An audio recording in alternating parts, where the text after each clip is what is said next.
Barnes. What's up? I'm Kendrick Williams, and this is Zebra TV.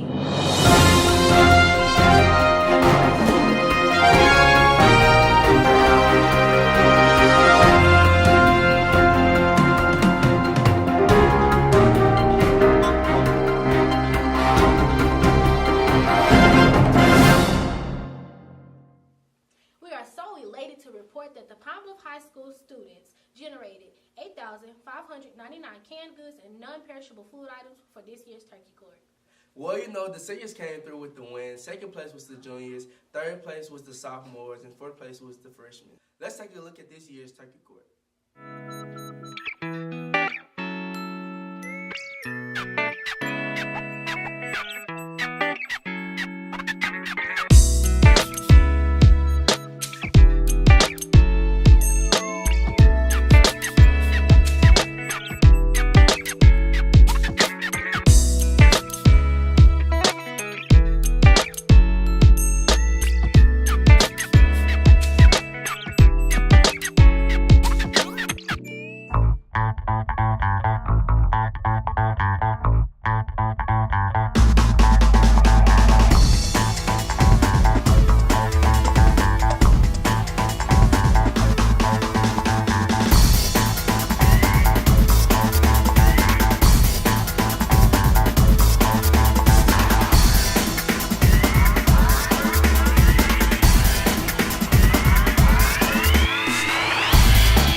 I'm Teresa Mocha, proud principal of Jack Roby Junior High School, and I'm sitting here with Scholar Cole Thomas.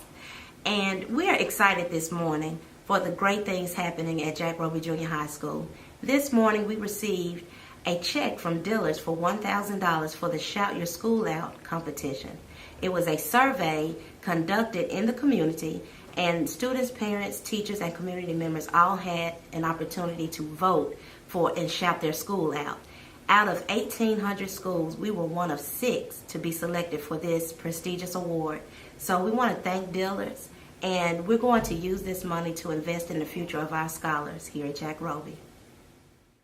Miss Alicia Smith of the Pine Bluff School District has been named a finalist for the Escalante Gordelis Award. This award is presented to the top educators in education. Let's take a look at her finalist video. Hello, my name is Alicia Smith. I'm a Systemic Teaching and Learning Officer for Pine Bluff School District. So I'm standing here in Pine Bluff High School where I'm very excited about the work that we've done here over the last 3 years. Within 3 years, Pine Bluff High School has been taken off the academic distress list from the state. It has won the Beating Against All Odds Award because the data has improved across the entire school in literacy and math. We're very excited about that. Upon coming to Pine Bluff School District, I was in Ohio, where I was the principal of a turnaround school. In 2 years, we took the school off the list, and then I became a principal coach, where in 1 year, those schools had double-digit growth. Love is the essential key that I believe that turned Pine Bluff School District around. We began to look at the work with a passion and a zeal to say change must happen. And what would that look like? How do we monitor that? What would we do to know that it worked or it didn't work? How will we celebrate the people who came in and did exactly what was supposed to be done for children? How do we celebrate improvements? How do we just show people and show the children and the staff that everything is centered around culture and climate, making people feel like they're valued and letting the kids know that you can do anything. Anything is possible. If you dream it, you can believe it if you put the hard work in. Jack Roby had some of the same great results as Pine Bluff High School. As we began to look at what was working over there, we brought it over here at Jack Roby. We looked at the UVA school improvement model. We began to delve into stories and talk about success, and then we began to share it with the staff and the students. We began to really look at what the kids need and how do we make that happen. One of the biggest things that we really pushed at Jack Roby was reading. We really looked into and dug into the students' reading levels. We looked at their STAR testing.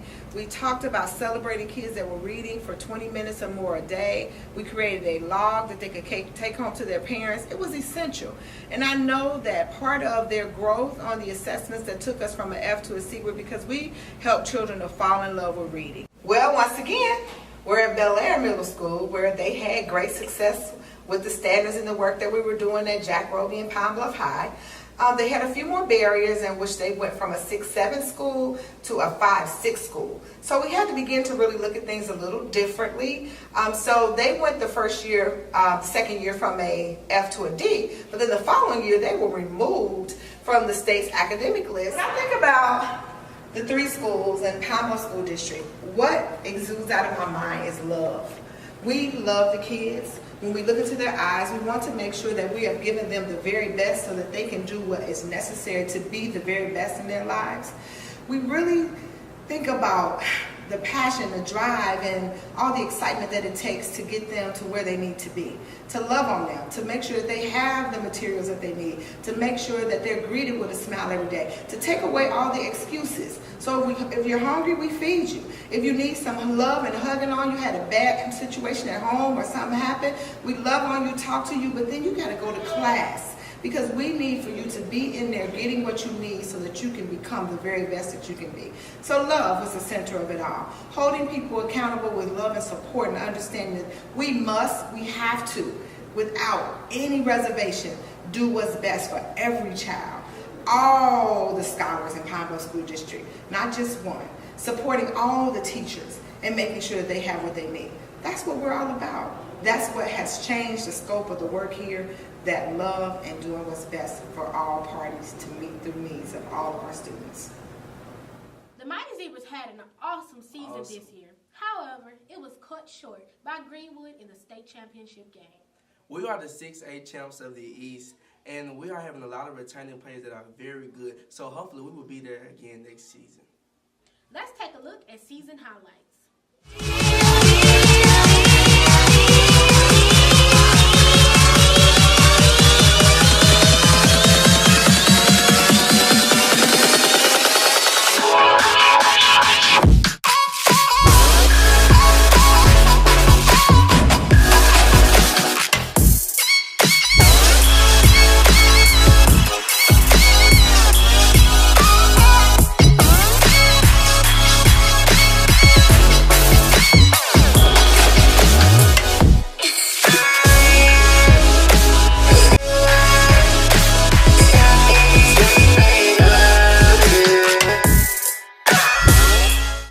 For the Pine Bluff School District, we want to wish you all a Merry Christmas and a Happy New Year. Again, I'm Crystal Barnes. And I'm Kendrick Williams.